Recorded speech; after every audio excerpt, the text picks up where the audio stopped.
Now, tonight we're here to talk about something that affects all of us, zoning laws.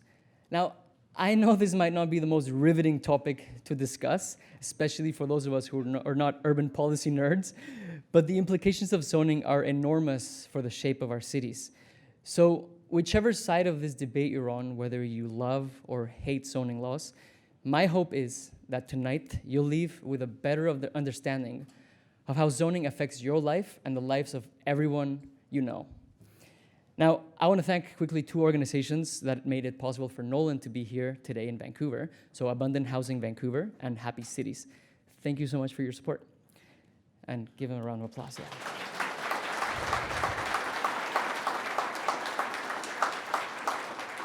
So on that note, I'm going to hand over the mic to Brendan Daw, who is an economist and urban planning consultant and one of the co-founders of Abundant Housing Vancouver.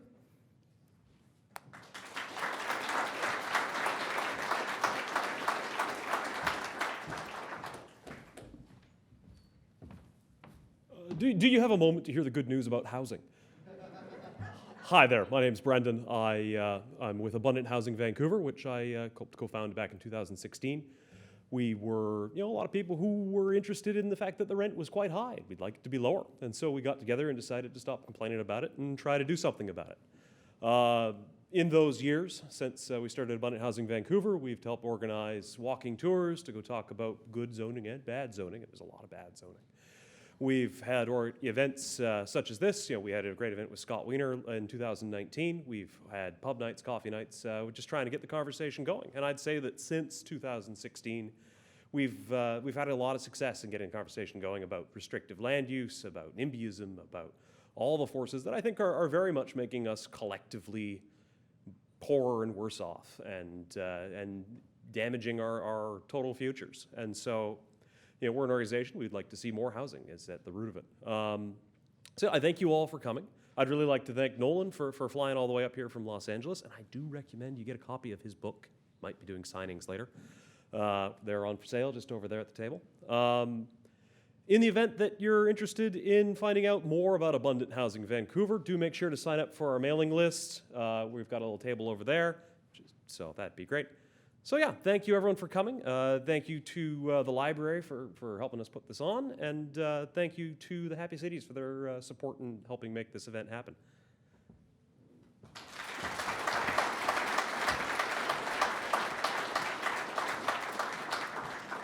Thanks again, Brendan.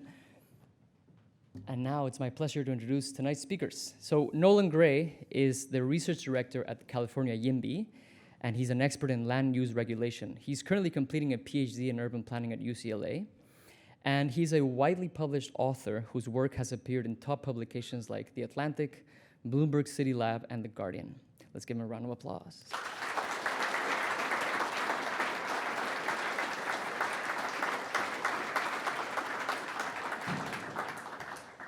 And then Frances Bula is a journalist specializing in urban issues and city politics in the Vancouver region, which she's covered since 1994. She's an urban affairs contributor to the Globe and Mail and has written regularly for many publications, including the Vancouver Sun, where she worked for 20 years. Frances also teaches journalism at the UBC School of Journalism. So they're going to talk for about 40 minutes, and then we're going to open it up to questions from the audience. So start thinking about your very smart question. Questions, please. No comments, no lectures. Think about a question. Please join us, Frances. Let's give a round of applause.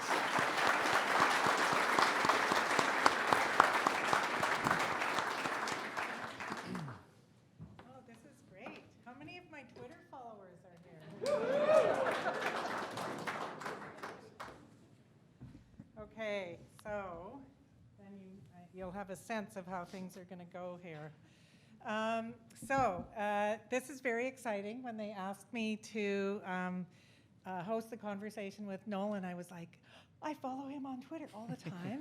This is great. Yes, I'll do it instantly, before they even told me the date or what was involved or anything like that. So very exciting to be able to do this and talk in a room full of nerds about zoning policy, which I know you love, and you all brought your own map, I assume, your colored map. And obviously, we're going to talk quite a bit about Nolan's book that has just come out, Arbitrary Lines, How Zoning Broke the American City and How to Fix It, which is a very readable book, I have to say. But I read city reports for a living, so... You're really selling it, huh? No, it's great. There's scenes where he goes to a taco stand and has beer, or he describes what some poor woman is going through as she's trying to get him to fix her problem that actually can't be regulated by zoning. So lots of fun moments in it, very readable, and a really good summary and research piece on how we got to the zoning world that we live in, a really good examination of Houston in particular, which I thought I knew a lot about, but I learned quite a bit from the chapter on Houston. So I'm going to mostly let Nolan talk here, and I'll stop blabbing. So to start off with, I think everybody who's interested in housing has a come to Jesus moment. I'm not Christian, by the way. Where they go, oh my God, there's something terribly wrong here. I need to find out more about this. So my sense is that there's something like that triggered your interest and led to this book. Is there kind of an incident or a particular thing that you can think of that brought you to this? Well, first, thanks for co-hosting. You're exactly the person I would have picked. And thanks to VPL and Abundant Housing Vancouver and Happy Cities for having me. It's a pleasure to be here.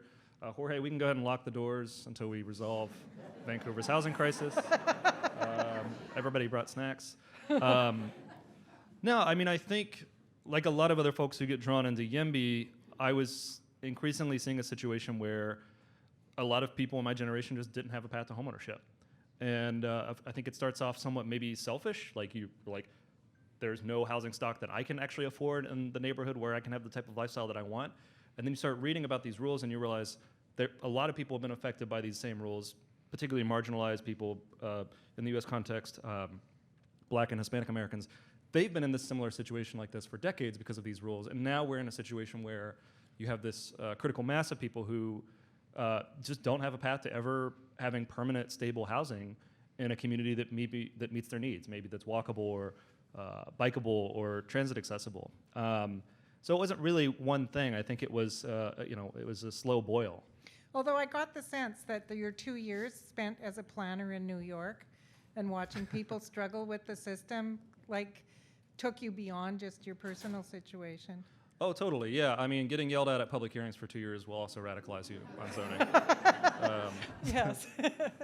I mean, jokes aside, yeah, you see policies hurt people. I mean, Yeah. Once a week I'll have somebody call in and say, in the New York context, for example, hey, I want to build an ADU. My aging mom needs to move in, and having to deliver the frankly shitty news. Sorry, you can't do that. Thank you. Accessory dwelling unit. I think you guys call them secondary suites up here. No, laneway houses. Laneway houses? Or Excuse me. infill, yeah. Yeah. Or, somebody who's like, I want to sell baked goods out of my home. The state cottage food laws protect me, but, having to tell them, sorry, you got to go out and lease a space. You don't get to pursue your dream. Right. And there's so many just little arbitrary cases like that, it's in the name, where it was just like the rules were so untethered from what anybody wants land use regulation to do. And at a certain point, I felt like we need a statement on this, right? I think that, there was something in the air, particularly in the late 2010s, where people were like, something's up with this whole body of policy. But there wasn't one book that covered it. So that was what I was hoping to try to fill. Right. Yeah. So when I teach housing courses, which I've done a few times in the past, I always like people to describe what their actual housing situation was when they grew up and, sort of their housing history. So before I get you to summarize your life's work in a few sentences, which will be the next question, tell us a bit about your own housing history, because it's always fascinating to see where people came from. Yeah, no, and that's not totally untethered from the story I'm trying to tell in the book.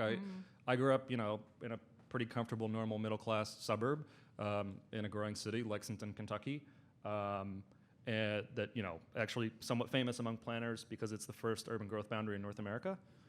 That's an applause line, yeah. There we go. no, they had the horse industry they were trying to protect. Sorry, going off the rails, but it's a little bit deeper than that, right? Because I mean, so I, like many Kentuckians, I have almost all of my family's in Eastern Kentucky, a very poor place, and the ability to move to a prosperous, growing city like Lexington, you know, small fish here, but it's the second biggest city in Kentucky, and have that opportunity was transformative for both, you know, my mom and many members of my family. And I think, you know, another thing that I think bugs me about some of these policies is that we've really pulled up the ladder in a lot of places. People don't have opportunities to move from desperately poor places to opportunity. So that's informed my, you know, that's the context that I grew up in. But of course, like I think a lot of people, I realized that I actually really loved being able to live a lifestyle where I could walk to most of my daily needs or ride a bike or not be dependent on a car every single day of my life. That's not why I moved to LA, by the way. And then moving to cities where, you know, it's like, I always tell this story, when I moved out of Lexington, I was paying $260 for a room in a 3-bedroom house within like walking distance of downtown and campus. Like rent was not even a factor. I would do like 10 hours a week. Fresh out of undergrad, I would do like 10 hours a week of work, doing weird odd jobs, and just rent wasn't even a factor. And then of course you move to a place like in the US, DC or New York, and rent is everything. You have to work, you know, you're spending the first 3 weeks of every month working just to pay to have shelter. And you know, I think that is all of these deleterious knock-on effects. When I first moved to LA, I was trying to read all the great LA novels, and I was reading Ask the Dusk by John Fonte, right? And he's talking about this guy who lives in an SRO in Bunker Hill, who, you know, presumably has like zero rent and is able to spend his time like just writing his great novels, right? And it's like, that's a mode of living that just doesn't exist for people in modern North American cities. Yeah, when I saw the movie Sex, Lies, and Videotape, I found it revolutionary because he came to Baton Rouge and found an apartment to rent right away. Like, wow. Other things happened in the movie, but that's the only thing that I noticed. And where do you live now? I live in West LA. I live in Palms, which is to the extent that West LA has affordable areas, it's one of the more affordable areas where a lot of young professionals and graduate students live. Funny anecdote about that. So the town just south of Palms, Culver City, they had, until recently, very progressive city leadership, and they were trying to eliminate single-family zoning and allow fourplexes. And I'm tuning into these meetings, and some, you know, NIMBY comes up to the mic and he says, "If you do this, we're going to turn into Palms." And I'm in the back like, what the hell, man? I know. In Vancouver, it's like, oh my God, if you do this, we're going to turn into the West End, and all the West End people are like, it's beautiful here. Okay, so your book. It's, as I said, it's very readable, easy to do in a few days. I did it. And, but kind of summarize for people who haven't read it what your main message was that you were trying to get through in that book. Like, if you had to sort of summarize it in 3 or 4 sentences to a grade 9 class. Yeah, so most North American cities have a system called zoning that segregates land uses citywide and heavily restricts densities. This system, I think, is very closely connected to concurrent crises that we're dealing with housing affordability, economic opportunity, racial and socioeconomic equity, and climate change. The good news is we can do better. I think there's a consensus among even many planning practitioners that this system's broken and it's out of line with even just our city planning objectives. And there's a lot of interest in what comes next. As I argue in the book, you know, I think land use regulation is actually really important. I'm trained, and I don't think I've done my continuing education credits, but until recently licensed planner. And I think planning is extremely important. And actually, I think to the extent that zoning has, you know, sicked all of us planners on people who want to build ADUs in their backyards or want to start home-based businesses, we're actually missing out on significantly better cities on many margins. So we can pack in and dig into any of those that you want to. Yeah, that was one of the interesting things. You said it could actually improve the lives of planners and planning because you could focus on the things that really bother people, like noise or street lights, instead of harassing them about, you know, whether their front setback was, you know, exactly according to the regulation. So in the book, you actually make a case for abolishing zoning completely. And that made me really curious because as someone who's covered the city for 28 years, there's two times, or there's been two cases where I felt zoning actually protected the city. One was, there was a big push to have people move downtown, and starting in about the 90s, after Expo 86 here. So a lot of policy was directed towards encouraging people to live downtown. And a lot of areas were rezoned, the Expo lands were rezoned, Yale Town and so on. And there was even a push to, or there was a flexibility about allowing condos to be built right in the downtown. Two office buildings were converted, the BC Electric building and the West Coast Transmission building on Georgia. I see nods from people who remember that intimately. They were converted into condos, and there were a couple of condo buildings built right downtown. And then at a certain point, some planners said, this is going too far. Like, we're going to lose our job space because condos are outbidding office. Any place where we give anyone a choice, because there was just way more money to be made. So they put a moratorium on allowing any more condo development in the CBD. Well, the CBD was protected, but shoulder areas to the CBD, and protected that office space. And it turned out to be really useful because at the time they did it, no one was building office buildings, and no one's going to build an office in Vancouver again. And since then, like, I think 25 office towers have been built. So it preserved that for job space. And the other is industrial land. There's huge pressure to use, again, condos outbid everything else, or they had for a long time in Vancouver. And there was all this pressure to kind of give up industrial land for more residential. A lot was given up, but at one point the Metro Vancouver, the regional government, sort of took a stand and said, we can't lose any more. Like, we're the third largest port in North America. We need distribution areas. We need to preserve some industrial land for uses close to the city. So in two cases I can think of, zoning really helped protect certain things in Vancouver that I think people would agree were needed. So when you say totally abolish all zoning, what would you do about things like that? Yeah, that's interesting. You know, I'm not going to speak with too much specificity to the local cases. I've done a few of these events and learned my lesson there. I mean, I would say this is kind of symptomatic, though, of what's gone wrong with zoning, is that in a place like Vancouver, there really are only a handful of parcels where you can actually build condos, right? And so, and this is true in many North American cities. It's like, well, you know, we'll allow it in mixed-use commercial areas. We'll allow it in some of our industrial areas. In fact, many cities, they actively use zoning to de-industrialize neighborhoods. That, you know, in places like New York, that was where a lot of the rezonings were happening. But then we do this weird thing where we say, oh, and by the way, we're not going to let you build condos in like 90% of residential areas, right? We're going to reserve the vast majority of our residential areas for detached single-family homes, maybe a laneway house or something like that, but you definitely can't build a condo building.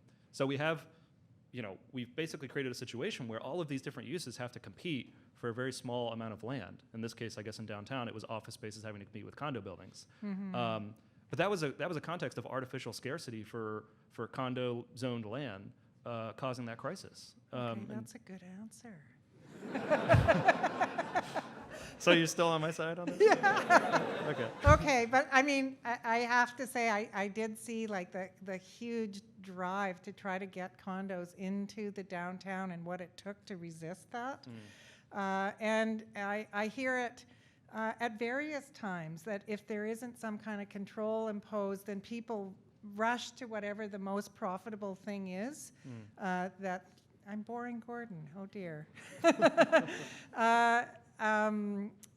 They rush to whatever's most profitable. Like apparently right now, one of the things that's happening is people are trying to convert condos to hotels because there's such a hotel shortage that there's... Yeah, I'm finding that out this week, yeah. Yeah, yes, yeah, there actually really is one. I have to say I'd be nervous about just abandoning everything when I look at the pressure that I've seen and how the people who have the money to spend can outbid everybody else, and then they get what they want. And there's a situation in Kitts, I think people probably have read about it, where there's an apartment building that's going to be torn down for 3 giant single-family houses because, yeah. So I do not endorse that. yes, I didn't think you did. But that is one of the issues that I see if you eliminate all the rules, is that the big bidders do whatever they want, and it can really distort the way the city works. Yeah, and I mean, I think to extend it all on branch here, I think it's totally appropriate to have targeted regulations in cases where there genuinely is something going awry with land use. And I think that I think you can deal with some of those edge case problems on a case-by-case basis much more effectively than sitting down and saying, we're going to do citywide use segregation and density restrictions. I would also say too, I mean, yeah, that's the final thesis of the book, that I think we can actually abolish this system and build a better system. But even short of that, I mean, we're going to get a lot of the benefits just by reforming the system, right? So even if I can't bring you fully around to zoning abolition, I'll keep working on that. There are a whole bunch of other reforms we can make to the system to make it less destructive, right? And that's some of the policy reform that we're doing in California. I'm not rolling into Lake Salinas, California, telling them to abolish their zoning code, unfortunately.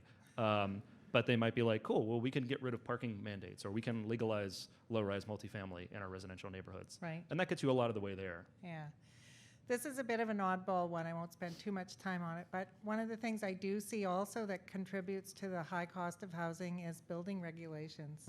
Do you know if anyone's looking at that too? Like the building code, it forces people. It's a point I frequently make is the reason we didn't used to have homelessness is builders were allowed to build really shitty housing, like no safety, you know, no seismic, no fire, you know, protection and so on. But then it was cheap enough for people who were poor to afford. And now we have very stringent building codes, with the result is that no developer on earth, nonprofit, for-profit, you name it, can build something that people on minimum wage can live in. So do you know if anyone's ever looked at building codes besides zoning as a contributor to this? I mean, yeah, so it's certainly an issue, and you know, as we're, right, I mean, building code is an issue that we're approaching now more that we've accomplished a lot of zoning reform, right? Like if zoning just makes the housing illegal to build, it kind of doesn't matter what the building code provisions are. Right. And most cities that are in a housing crisis in North America right now, it really is the zoning that's the binding constraint. And you're still going to have a price floor that's set by the building code. To my mind, I think it gets a little bit more nuanced, right? Because then there's, you know, building code, say what you will about it, but it's at least on some level theoretically regulating on the basis of health and safety. It's a very different thing from what zoning's trying to do. And so, yeah, I think it's important to consider the trade-offs, right? You know, if you are increasing safety at a margin of, you know, 0.00001%, but you're pricing a whole bunch of people out of housing, that's a problem. So there's a balance to be struck, and we're considering stuff like that. So any single stair people in the room here? There we go. So, yeah, that's look it up. So we're considering. I don't totally understand it yet either, but I know it's a good thing. Yeah, it's what the cool people support, Frances. Yeah. I got that impression. Yeah. So just to quickly run through it, there are certain building code rules that make it, for example, impossible to build point access blocks like they build in Western Europe. And there's not a clear safety trade-off to banning these things, but in both the US and Canada, we have building codes that make them very hard to build. So that's a case where, yeah, we've introduced legislation in California to instruct state regulators to reconsider some of those rules. I think there's a lot of opportunities there. Right. So I'm going to ask a question that I'm not sure how resonant it is in California because they haven't done as much of this, but in Vancouver especially, this is a big topic. So what do you think of demand-side efforts to reduce the cost of housing? So in Vancouver, if you own a condo that you only live in part-time and you actually live mostly somewhere else, you can pay the Vancouver Empty Homes Tax, a provincial speculation tax, and if you're a foreigner or, you know, offshore buyer, soon to be a federal tax on if you're not a Canadian citizen. So Vancouver and then more recently Toronto or Ontario, they've brought in demand-side policies to try to reduce the cost of housing by reducing the demand. You never mentioned that in your book.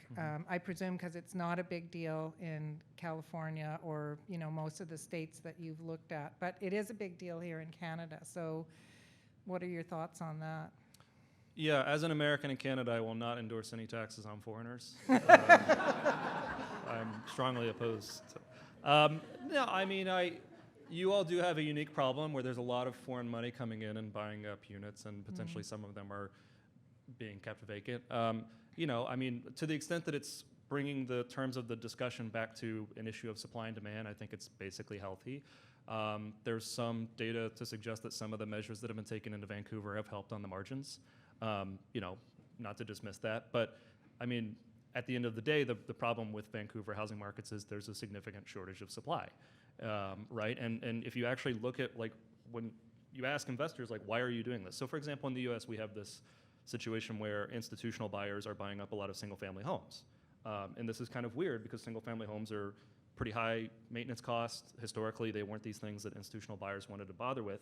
But if you actually look at the financial statements that they have to file with federal regulators, they say, we think that there's just not going to be a bunch of new housing supply coming online, so we want to snap up homes because we think they're all going to go up in value, right? That's your problem buyer telling you, like literally telling you what you need to do to get them to stop doing that. I suspect it's a similar case with people buying up condos in a place like Vancouver. Is there's some awareness that, well, there's probably permanently going to be some degree of housing scarcity, so this is a good asset and it's a good place to park money. This is, right, people are not snapping up condos in a place like Houston or Atlanta nearly at the scale as investment assets. Why? Because they have an extremely high elasticity of supply. Supply follows to meet demand, and it's just not a very good investment asset, right? I mean, like, so reflecting on my own family history, right? I was talking to my parents about their home price, and they were all excited, and they were like, our home is worth this much, and it was worth that much when we bought it, and I looked it up, I plugged it into the inflation calculator, and it had exactly held its value, right? I didn't tell them that. And I hope they're not watching this on YouTube a year from now. Which is not the experience of anyone in this room if they look at the homes that their parents bought. Yeah. Right, but that's what a healthy housing market looks like. It holds its value, it doesn't go down in value, it's a perfectly safe place to park, some wealth, but mainly treat your home as a consumption amenity. And that's what healthy housing markets look like. Yeah, it's a very weird thing in Vancouver because it used to be that you did invest in housing as a good financial move because the idea was you'd eventually pay it off and then you'd have this paid off thing that you could live in, very cheaply.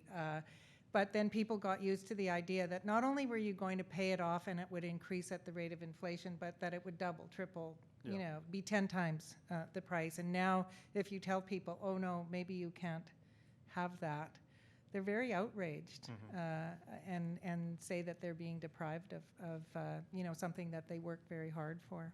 So. Right. Another thing I noticed in your book is you're a very big proponent of the value of cities. That cities, people who move to cities make more money. There's more productivity in cities. More inventions are created in places, large urban agglomerations. And so you're a big proponent of that. Has your thinking changed as we're going through the post-COVID, no one wants to work in the downtown office, work from home movement that everyone's still trying to figure out? Yeah, I mean, if demand to live in cities is going away, I haven't felt it in my rent. But I mean, it's hard to say. I don't want to make any bold proclamations here. I tend to think that highly innovative industries are still going to do better if they're in places where there are a lot of other people working on the same problems and issues. I tend to think that cities are still going to be incredibly valuable as places where you can have serendipitous conversations or attend events like this, right? I don't know about you all, but I find events like this infinitely more enriching when they're in person than when they're over Zoom. To say nothing of Zoom happy hours, which, may God spare me from ever having to do a Zoom happy hour again. But there's all of this serendipitous networking and interaction and ideas that just percolate that I do think that, for all the benefits in telecommunications technology, I don't think it's going to replace that. But who knows, I think in the longer term, we're going to see, if firms that went fully remote Are they going to remain sort of at the cutting edge of their industry? Right? I mean, so far as I'm aware, many tech companies are maintaining their offices and they're trying to get people to come back, and I don't think they're doing that without any basis. Right. Okay, we're going to move to audience questions in a few minutes, but I'll just do my last little section, which is most of the people who are in this room are probably pretty YIMBY. They probably agree with you. Everyone, we're in the same mantra of zoning is bad, we should allow missing middle housing everywhere, we should allow density everywhere. Homeowners are evil, selfish people who are just trying to shut everybody out of the city. Our poor kids are being shoved out by these terrible people with their $2 million paid off houses, blah, blah, blah, blah, blah. Have I captured the narrative of Vancouver? So that's a lot of people in this room, but there is a whole other group who doesn't buy any of this, doesn't even listen to it. Like, I've talked to people who don't agree with this, and they are reading a whole different set of research about how housing problems could be solved without, building small apartment buildings next to their arts and craft house. So I'm curious about what you've seen about how you make change and how you get conversations going when it just seems, often feels to me like as a reporter who goes to actual public hearings and listens to people talk about why they don't want change in their neighborhood, how do you get a conversation going between what seem like two very separated sides? Yeah, I mean, I would say first is recognizing that some folks are set in their ways, right? They're going to hold a position no matter what, and when you're having a conversation with that person, you're arguing for the audience, right? You're arguing for the people who are watching. I would say part of what's happened over the last few years, though, is that the crisis has gotten to be so bad that it's affecting even many of those beneficiaries, right, in scare quotes, of the current system. What do I mean by that? So, imagine you bought your home in Vancouver in the 70s for 2 magic beans, and now it's worth, $5 million, right? In one sense, you've won, right? Like, you won the lottery. You have all this unearned housing wealth. The system has worked, and in fact, if it were to persist, that's no sweat off your back. It's only going to make you richer, right? But what we're finding, I think, now is that person is realizing, oh, the person who checks me out at the supermarket or the person who cares for me at the hospital can't afford to live anywhere near here. My adult children, maybe if you're an aging homeowner, you're like, my adult children can't own a home within 2 hours of me. And when grandkids come into the picture, I don't get to be a part of their life. Like me and all my friends and colleagues, we've got all this housing wealth, but they're all cashing out and moving down to Phoenix. My community is literally falling apart in front of my eyes. And so it's like, it's like the SpongeBob meme, right? Like, we did it, Patrick. We saved the city. Like, you've got, sorry, this is a Twitter dominant audience, so I'm going to speak in terms you all can understand. Right? Like, in one sense, cool, you've got all this housing wealth, but in another sense, your community has literally collapsed. And so I think that a lot of people who historically, hadn't thought about it or even just letting things persist was to their benefit are starting to realize, this just doesn't work.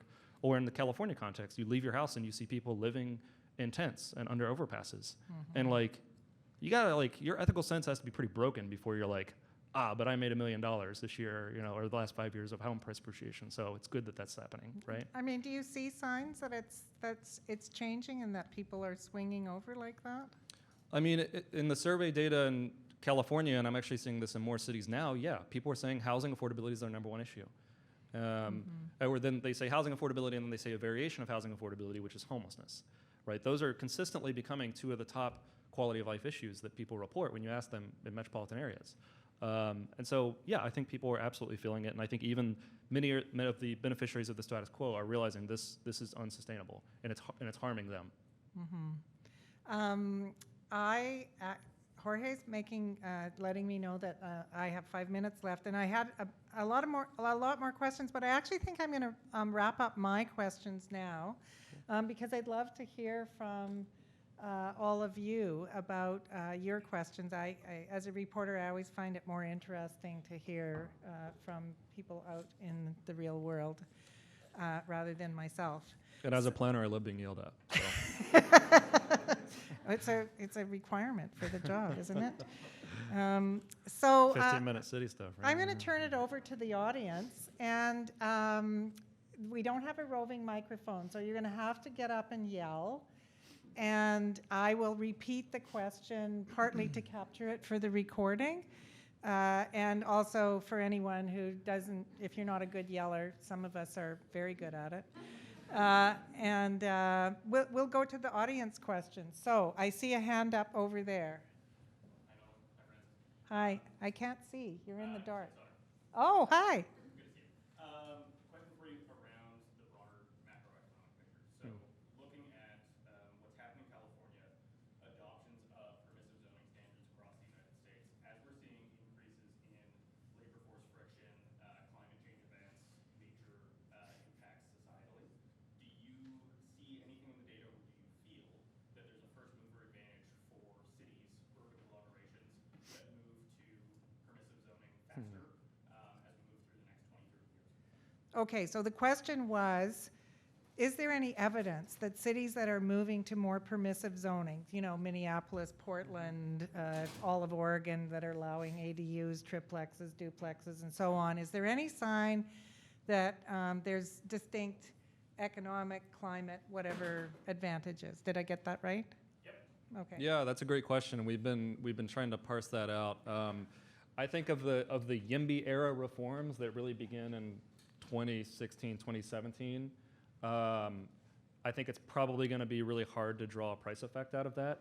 We are seeing supply that's coming online that we can draw a direct line between policies that we've changed and new supply. So accessory dwelling units, for example, or secondary suites, laneway houses, those made up about a third of the housing units permitted in California last year. So that's literally a housing typology that was not illegal almost anywhere, or it was not legal almost anywhere in California until 2016.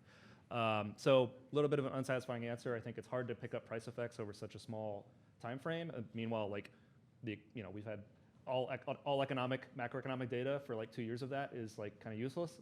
Yeah, I would suspect that in the longer term, you're going to see these effects as more new supply comes online. I would say another place that you see a benefit here, we talk a lot about zoning reform in high-cost cities, but I also see a lot of zoning reform happening in cities that are sort of trying to stage a turnaround, right? So Buffalo, which made, Buffalo and Hartford, which got a lot of credit for removing minimum parking requirements citywide, first cities to do so in 2017, 16. They were trying to tell a story about like, hey, we want to facilitate new infill, and we want to facilitate new investment in some of our inner urban areas, and I think you're already seeing the fruits of that as businesses open up in places where they legally couldn't historically. So, yeah, unsatisfying. A lot of interesting anecdotes, a lot of really positive permitting data, but hopefully it'll start showing up in the housing data. Yeah. Yes. So thank you very much. My question is, I'm very sympathetic to the idea of trying to have zoning reform and increasing supply in such a way that reduces home values more broadly and consistently to some kind of like equilibrium price that's affordable to a broader swath of the population. But I guess in terms of like reaching across differences, I wonder what you think about, I guess, the challenge of where, being in an era, so Jacob Hacker talks about, as a political scientist, talks about how he talks about this concept called the great risk shift, how if you look across a broad variety of programs, there's an individualization of risk where your only hedge against that risk really becomes your home value. So for instance, worrying about, care in older age, thinking about like healthcare, other forms of kind of social protection that would have been kind of collectivized before. Sorry, I'm an academic. I have a hard time not asking, just asking history for No, that's fine. But my question is, I guess, how do you need to advocate for these things within, say, a broader policy framework where you're advocating for things like universal health care, really high quality elder care, public education that's easily accessible, all of these kind of universal programs? Do you need to advocate for that? Will people be more readily accepting of a decrease in home values if they see, look, I've got these broader set of programs that I don't need to use my home value as a hedge to protect me? Does that make sense? Yeah, I mean, I'll two things on this. The first is, I think in most contexts, right, where adding a new supply, the housing affordability benefits aren't necessarily going to come from the existing housing stock actually going down in price, right? It'll probably hold its value, maybe slightly go down, but a lot of the value of those properties is from land, right? And the land is going to be valuable, and it's only going to get more valuable if you allow additional development on it. The housing affordability benefits are going to come from just a lot of new housing stock being online, especially of typologies that are inherently more affordable, like condos or townhouses, small single-family homes. Second thing I'll say on this, I try to touch on some of these related policy issues in the book, right? So I make the case that I think zoning abolition or radical reform is a necessary but not sufficient condition for a lot of things that we would like to see in cities. In the U.S. context, right, like we need to fully fund Section 8 housing vouchers. That's our demand side subsidy where we say if you're lower income, we just ask that you pay a third of your rent, and then the federal government will kick in some of the rest of the money to make sure that you can make rent. You need stuff like that for populations that are never going to be served, even in a context of housing abundance. Housing abundance solves a lot of the problems, but it doesn't solve cases like that. You raised, I believe you raised education as well, right? I mean, there's interconnected factors here. I think maybe an underrated reason why people engage in NIMBYism in the U.S. is that where you live determines where your child gets to go to school, right? And that's a very sort of chaotic element added into the whole housing permitting system. So to the extent that you can break that link between where you live and the opportunities that are open to your child, I think that also makes the path to reform a little bit easier. And I think that's such a great question, because my experience of going to public hearings for 25 years is I tell my students, you can't get too upset when people are freaked out at the thought of their house losing value because a renter moves in next door or something, because that is their financial hedge against insecurity. And we live in a more precarious economic world than used to be the case. And so people get really freaked out when they think of the primary vehicle that they've invested their life into potentially losing value. And it's something that has to be dealt with. You can't just shame people into not feeling that way. At the back there, yes. Hi, Nolan. You've had a few days to check out the city now. Just curious what your favorite aspect of local urbanism has been so far, and also your least favorite. Well, that's great. I was going to ask him that question, so.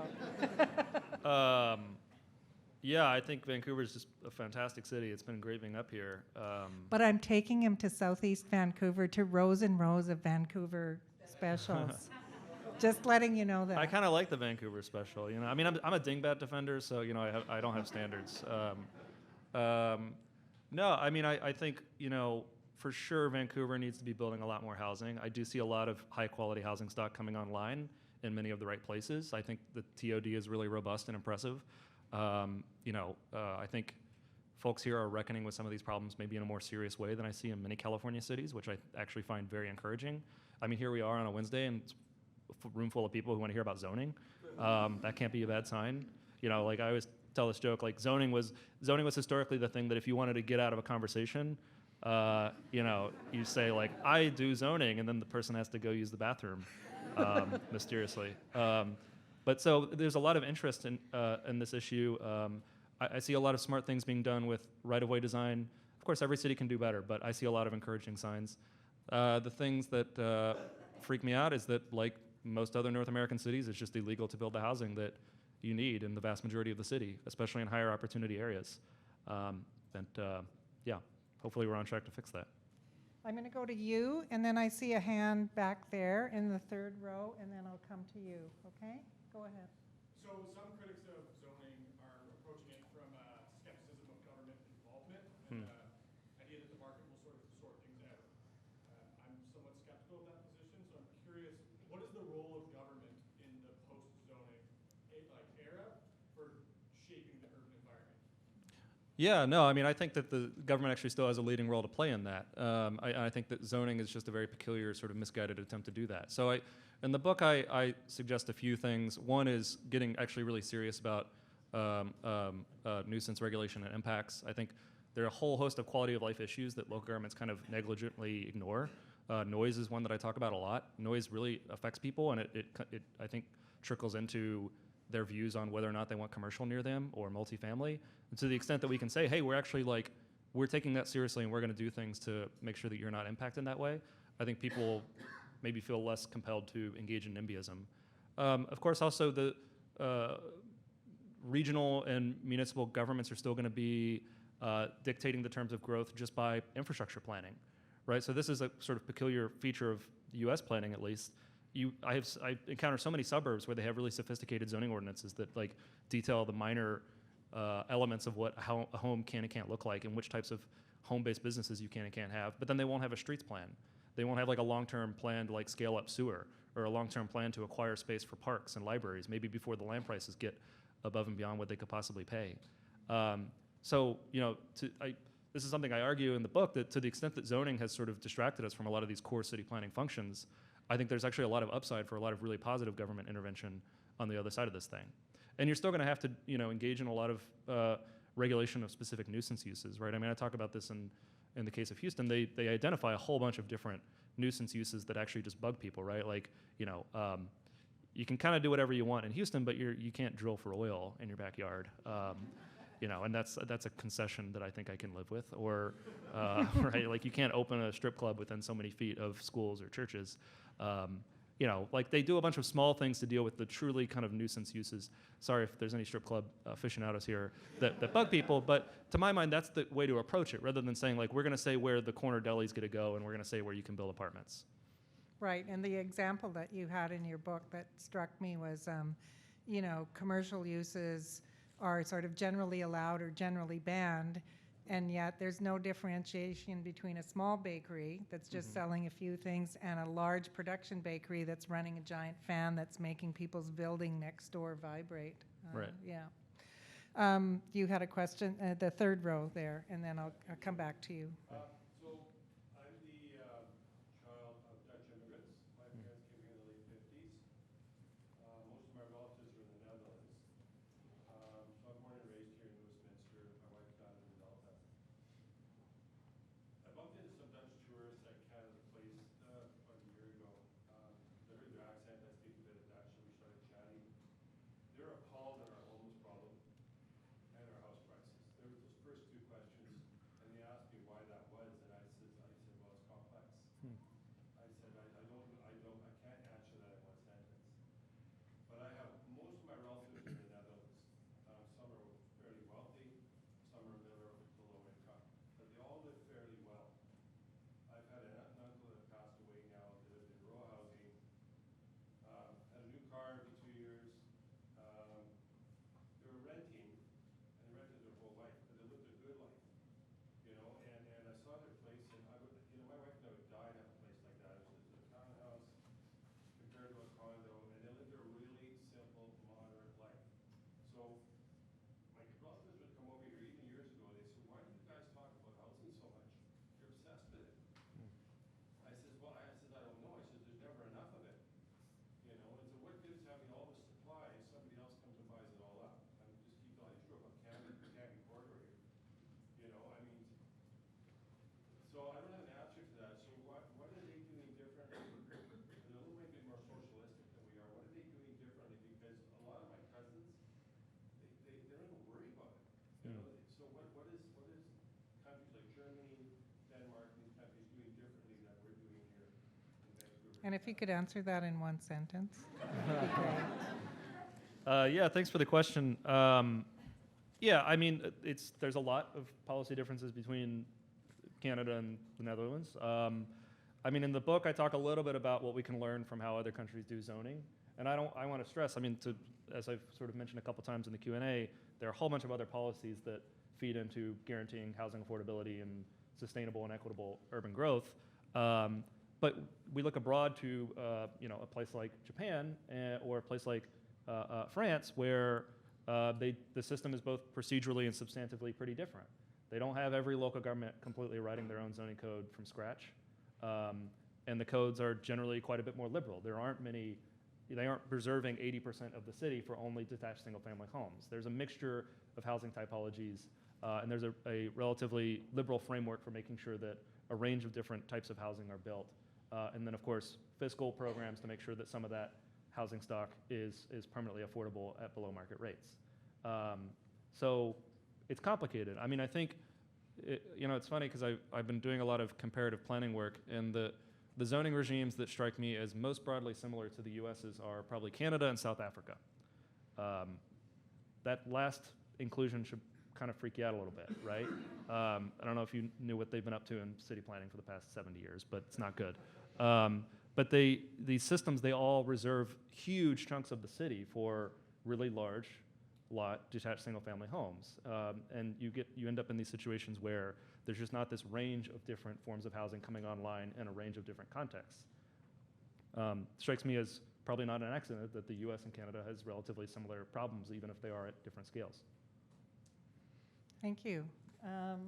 Yes, over here. I wanted to ask you about how you got the builder's remedy across the finish line in California. Here in Canada, whenever a provincial government wants to kind of tighten the screws on cities, they pull the punch. Yeah. I mean, here in BC, we had a Housing Reform Act that isn't as strong as it should be. In Ontario, the government tried to impose, had a bunch of recommendations come out of consultation, one of which was a broad provincial upzone. They didn't do it. They pulled the punch because if you want to form government, you got to win suburban people, and suburban people move to suburbs because they like suburbs. They don't want them to become cities. So there's a really good political reason why they don't want to do it. So how the hell did you guys do it? Yeah. Could you maybe just explain to the audience what the builder's remedy is? Because some of us who have no life know, Yeah. but not everyone does. So how did, I'm sorry, yes. Yeah, thank you. The question was, how did California get accepted legislatively this new housing policy that in essence says that if cities don't come up with an appropriate housing plan to include affordable housing, the builders can just propose whatever they want and build it. That's sort of it, right? yeah, in broad brushstrokes, yeah. Very broad. It's fine. I mean, if we go into more detail, this will be like an AICP continuing education credit eligible. No, yeah, it's. I mean, the simple answer is one: the crisis got really, really bad in California, much worse than in many other contexts. I don't know if it's worse than BC, but probably pretty comparable. We were in a situation where this, like, even by the mid 2010s, this was like the #1 issue in California, and state and local elected officials were running campaigns on this, and that was the thing that they were getting asked about. The mechanics of it, I think, is, I think something that helped us was that there were actually really big radical proposals on the table, right? So for terminally online people, right, we had bills like SB 827 and SB 50, which came close to saying we're going to legalize mid-rise multifamily within a half mile of every transit stop in California, right? And like, the narrative of that bill is that, or of those bills, is that they failed, but they actually came surprisingly close to like not failing, which we call passing. So like those things even being taken seriously and like, as real policy options, put the folks who didn't want more radical solutions that would have ended the crisis in a defensive position where they had to say, well, we can do some other things. There's other things that we can sign on to. And I think one of those other things was beefing up state housing law. That was another benefit we had, which was that California had passed the regional housing needs assessment generations ago, and it just basically had no teeth. It's the easiest thing in the world to pass cleanup legislation for policies that are already on the books. And that's what we've done in California. And I think, not to be underrated too, was just the sheer wonkiness of it.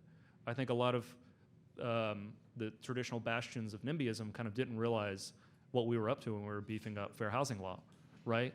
And also too, there were elements of it that were just so defensible. Like we were still, like California still says to local governments, hey, if you can come up with a plan to allow your fair share of housing at all income levels, like it's totally at your discretion.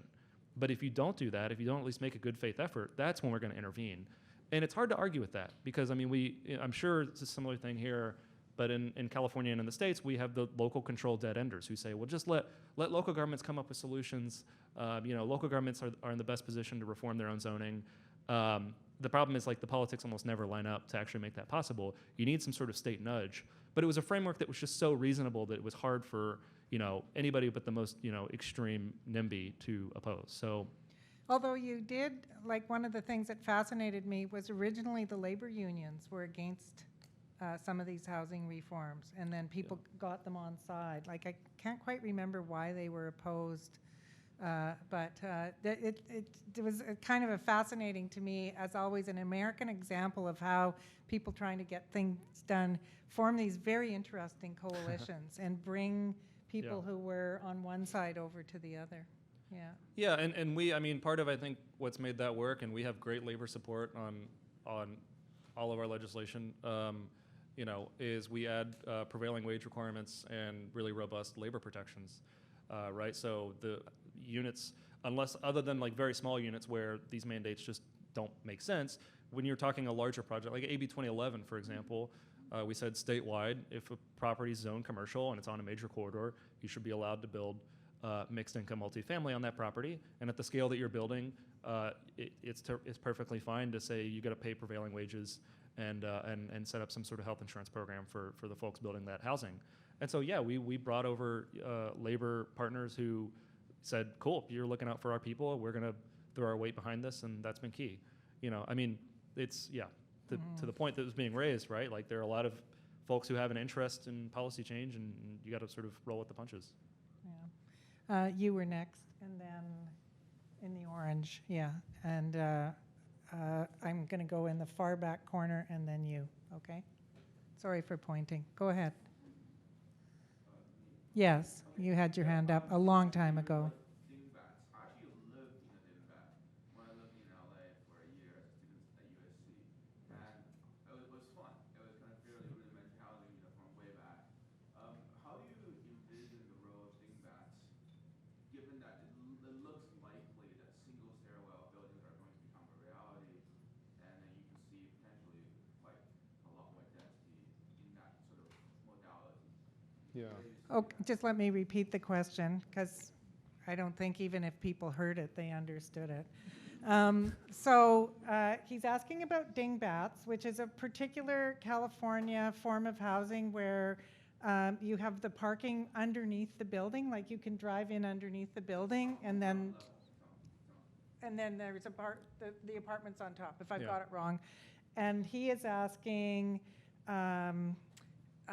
if those are going to be replaced eventually with a different form.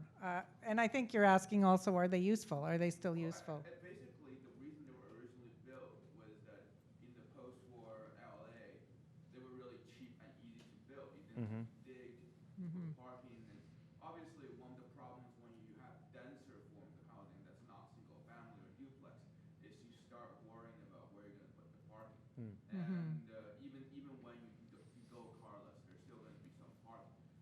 But one of the problems Dingbat solves is that they just take the ground floor or part of the ground floor as parking, and then that makes it a lot cheaper to build. Given that once single stairway buildings are legalized up to 5-6 stories, you can see the Dingbat format expanded. Yeah, so he's explaining why it was so attractive to build, because it was all on one level, no excavation. And is it going to be replaced as buildings can be built up to 5 or 6 stories with a requirement for only a single stairway, which reduces the current standards? We're really pilling people, huh? This is Sex, lies, and videotape. Go home and watch it, kids. Dingbats in their time were fantastic. I mean, I still live in a dingbat. That was back when Los Angeles was building multifamily kind of all over the city at a scale, in many cases replacing detached single-family homes that had become quite expensive at a scale that kept the city affordable. And in that context, they were great. Nowadays, though, I think it's appropriate to say, okay, like in many cases, these buildings were cheaply built to last about 30 years. Fast forward, 70 years later, and they have issues. In fact, we're spending a lot of time and resources doing earthquake retrofits on these buildings, when realistically we probably should just be redeveloping these properties, with provisions for replacing units that are subject to some type of rent control or rent stabilization. So yeah, I would expect to see a lot of these new units get redeveloped into much larger buildings. I can tell you the dingbat right next to me, people talk about like, well, but if you're going to replace the dingbat with luxury housing, like how's that going to help housing affordability? Well, what's happening with most dingbats now is that they're being bought up, the residents are being cleared out, the developers installing stainless steel appliances and marble countertops, and then the rent goes up like $2,000, right? So like our options are, we can have a lot of expensive new homes that relieve pressure on all the existing multifamily units nearby, or we can let the existing stock filter up and become just more expensive. So yeah, I think I have a lot of affection for them as a form of mass affordable housing that kept LA affordable in recent times. But yeah, it's totally appropriate that a growing city changes and adapts, and the housing stock should reflect that. You were next. Yeah, I have a question. I guess property taxes, or I kind of sense that having grown up in New York and then living in California now here, that property taxes are kind of broken, and so that if you could fix that or change that anyway, I think it's a multi-pronged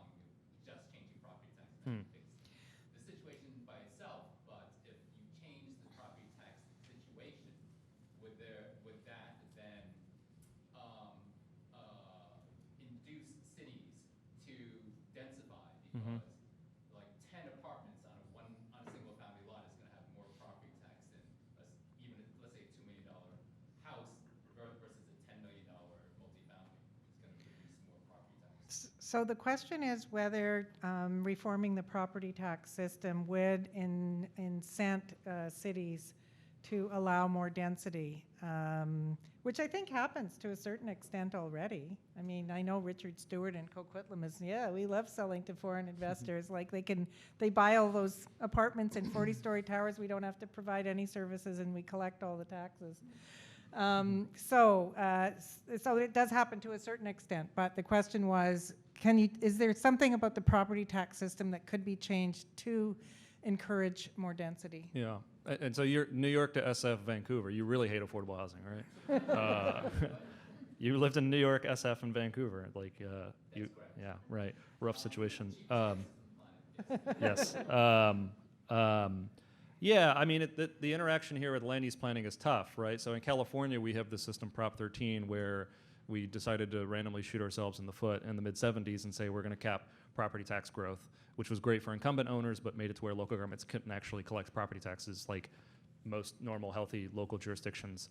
The knock-on effect of this was that, of course, incumbents who already own their own homes were getting this huge windfall. You know, if you've owned your home in California since the 70s or 80s, you might be paying, peanuts, literally, a tiny fraction of what your neighbors are paying.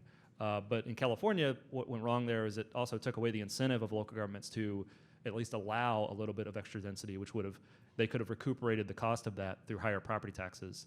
It strikes me as like not an accident that New Jersey and Texas, two ideological and politically very different states, both have these very pro-growth, pro-housing cultures at the local level, and they also both, incidentally, are places where most municipal finance works through property taxes. So you want to align the incentives to make sure that local governments have some stake in encouraging the growth that communities need. And when you take away that incentive, they just stop allowing new housing, right? I mean, in California, right, the ultimate land use that you could want from a fiscal perspective in California is a car dealership. This is why you see car dealerships like next to transit lines in California, because that's a huge amount of local sales tax that you can generate, right? But in a normal property tax system, you might have said, well, like, cool, like the 5/1 multifamily building is going to pay me even more property taxes than the car dealership. So you would have supported something like that. Right, I agree. So that's why I'm saying, is there a way of changing this property tax? Well, yeah. In California, we have to have another ballot initiative, and politics of it are tough.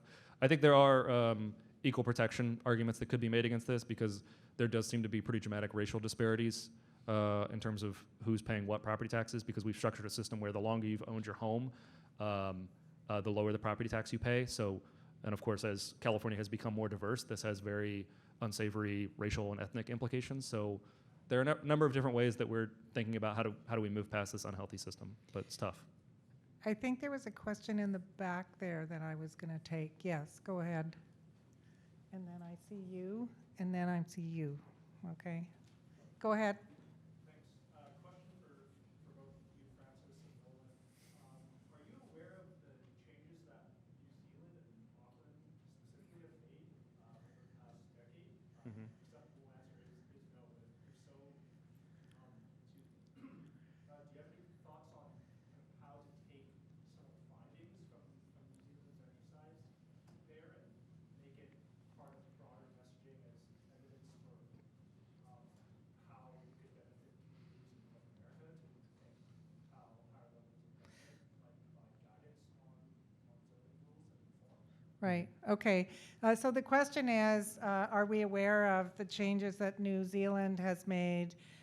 They did loosen up their housing policies quite a bit and encouraged a lot of new building, and now there's stories coming out saying that house prices have gone down, which we have seen in places like New York, and I can't remember what other city, like when there's a lot of apartments being built, we see these stories about rents coming down, and then everyone dismisses it as an anomaly. But Yeah. you know more than I do, so go ahead. Yeah, I mean, essentially, New Zealand adopted pretty sweeping zoning liberalization over the last few years, and we're already seeing it result in a huge amount of new housing supply, a whole bunch of different housing typologies coming online. And exactly what Frances said, it seems to be putting downward pressure on prices already. Pretty intuitive stuff, right? But it's impressive, and I actually think it's a good model for a lot of other jurisdictions. So New Zealand, right, might be a good model for a state or a province in the US or Canada, where they said, hey, we're going to do these broad sweeping. We know that the local politics are never going to line up for reform. And of course, if you're in a more unitary system, it's easier to maybe make some of these changes. So that's, I think, a really good model. And exactly to what Frances was saying, we see this within the US to a certain extent. The gentleman was asking earlier about macroeconomic numbers, and we don't have a lot of good data there, but one of the few cities that over the last few years hasn't seen really rapid home price appreciation in real terms on certain measures has been Minneapolis. Because right before the pandemic, Minneapolis adopted a new general plan that allowed for significant amounts of new mid-rise multifamily along their corridors, and then allowed for fourplexes citywide, right? And that's already showing up in the production numbers. It's probably not an accident that these things consistently travel together, that we remove these barriers, a whole bunch of new supply comes online, and we see price moderation. So your next career is a political consultant. How do you message this so it becomes a kitchen improvement machine? So the question is, how do you can get this message across? And I have to say, in Vancouver, that message doesn't resonate with the whole group of people who say, well, we built a lot and the prices are still high, so forget it, let's not build anymore. Yeah, I mean, there are some people who think that there's like literally unlimited demand. Like money is coming from space, right? Like we can never build enough housing to meet that demand. And you know, like that's more true in some contexts and less true in others, right? I was in Hawaii recently, and right, there is just a huge amount of demand, and it's gonna, like, you would have to bring a lot of new supply online, and you're gonna have to do things to make sure that some of that housing is income restricted to get affordability in the near term. But that's not true of nearly as many jurisdictions as you would think. To the point of bringing people around, most people live like normal, happy lives where they don't think about zoning all day, which is a big problem for like my policy advocacy. But I find that, you know, one way that you can bring people around on this issue is to basically just explain the basic mechanics in pretty neutral terms, right? So one thing I like to do when I'm visiting a town that's having some of these fights, or in a state, right? I was in Montana recently where they're reckoning with a lot of these things. Just take people around town and show them housing that already exists that would be illegal to build today, right? I mean, in your typical North American town, there are probably a lot of inner suburbs that have a nice mixture of different housing typologies, maybe an apartment next to a mansion, I don't know, God forbid. Maybe they have a little corner grocery. In many cases, these are some of the most desirable neighborhoods in your typical North American city. And then you basically just say, hey, like, this is illegal on all of these different margins. Isn't that kind of silly? And I think people have pretty normal, a normal intuitive response to that. You know, it's like, yeah, it is weird that duplexes are illegal. And I don't think that should be our official policy, right?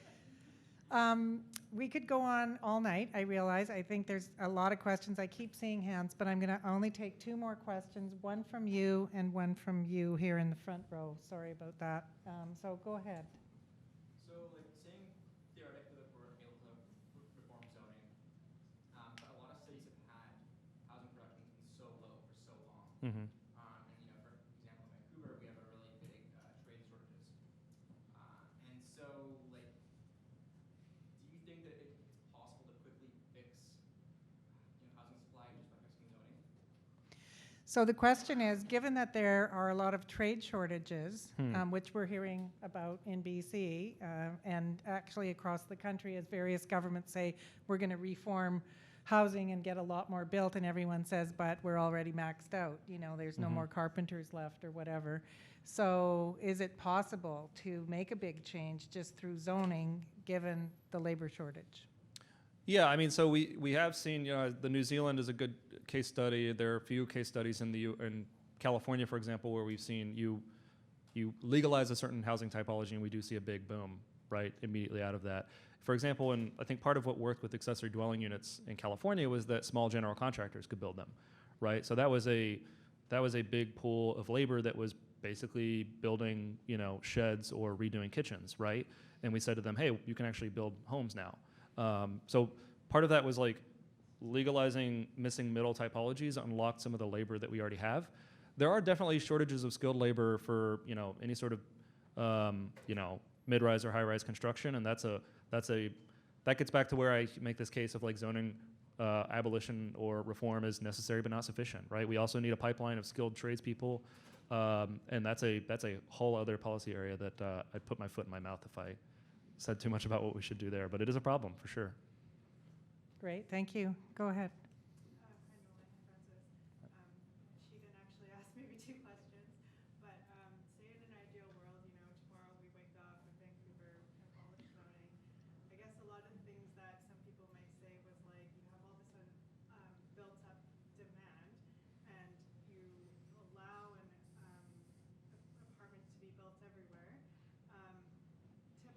new housing is more expensive. It's like, who's going to afford that anyway? And the flip side is you might displace a lot of people who were living there who had lower rents because it was a basement or whatnot. So how do you respond to that? And then second question is, what do you think about inclusionary zoning? Okay, I'll try and sum that up. So if you unlock zoning and allow a lot of new housing, you might get a lot of new housing, but it is new and more expensive by definition, and people could end up getting displaced. So how do you deal with that? And what do you think of inclusionary zoning? Those were the two questions. Yeah, thanks for the And question. does everyone know what inclusionary zoning is? It's where developers are forced to include below market units as a condition of getting extra density. In the States, you have the low income housing tax credit, which we don't have, that can help them get there. In Vancouver, we do it just by giving extra density to help them, say, provide 10 or 20% of the units at below market prices. Yeah, throwing out some grenades here for the last question. That's good. Yeah, so to your first question, right, won't this will result, if you were to remove some of these rules, you would have a lot of new production displacing people. Something we've found is, right, what zoning currently does is it makes it very hard to build in the wealthiest, most high opportunity places in most cities, right? The official zoning policy of most cities is we're going to reserve those areas for mansions. So what we do, and as we're trying to unwind zoning, a lot of cities will say, well, we're gonna relax zoning in places that are politically weaker. So sometimes that's like industrial areas where there's just literally nobody to complain, but sometimes that's low-income areas where there are people to complain, but they're politically weak and disenfranchised, and they can just get rolled over, right? This happens all over the U.S., and I would assume Canada as well. What happens when we do citywide reforms, though, is that we actually generally see new production being concentrated in those wealthy, high-opportunity areas that historically, right, they have the highest demand, they have the highest land prices. Those are the places where you actually would probably build a lot of housing in a post-zoning scenario. And what do we see, for example, when we legalize ADUs? A lot of them were going in high-opportunity neighborhoods that hadn't permitted a single home in decades. Or even housing reforms that involve redevelopment, right? So ADUs can be slotted in a backyard, but in the book I talk about Houston lowering minimum lot sizes in 1998. What they did was they said, we're lowering the minimum lot size to from 5,000 square feet to 1,400 square feet. The idea was, let's replace some of these post-war ranches that have become very expensive with 2 or 3 townhouses. And when we looked at where that development activity was actually happening in 2016, we found that it was mostly going in upper middle income neighborhoods, neighborhoods where there was actually a lot of demand for housing. And the folks who were being displaced were upper middle class homeowners for the most part who were cashing out. This, to my mind, is actually the argument for doing citywide or province or statewide reforms, is that you don't end up in a situation where you're just doing zoning reform in places where people are politically disempowered. So that's your first question. Second question on inclusionary zoning. There are good ways to do IZ and there are terrible ways to do IZ. Many jurisdictions deploy IZ programs that don't result in any units getting built. They don't properly do the analysis to make sure that this pencils, and this is going to actually result in an overall increase in new supply. You commonly see exclusionary jurisdictions in California say like, well, we care about affordable housing, so if you want to build a duplex, one of those units has to be affordable at 30% of the area median income. And it's like, well, is there a subsidy to make that work? And no. Well, no duplexes got built and no affordable units got built. So there are smart ways to design it. I think generally if you line up if you actually run the numbers and make it a program that pencils, and you work with the people who are actually going to build the housing to make sure that it works, and you include sweeteners or subsidies that will make it work, some sort of property tax relief, it can be a positive way to get new housing units built. And I recommend voluntary programs that come with sweeteners to make sure that we're having more integrated housing. So it's very case by case, right? I kind of hate the branding of it because I think people assume like, well, I'm opposed to exclusionary zoning, so I support inclusionary zoning, right? And it's like, well, these things aren't necessarily in opposition, and inclusionary zoning can often be used toward exclusionary ends. So it's a case-by-case basis. Okay, thanks very much. I'm really sorry that we couldn't get to everyone, but I think we got through a lot of material tonight. And so I really want to thank Nolan for coming up here and spending the week here and I hope it's okay to say this, but he's only 30. So I'm expecting in 20 years we'll welcome you back as the governor of California or the mayor of Los Angeles or something like that. Thanks. Appreciate that.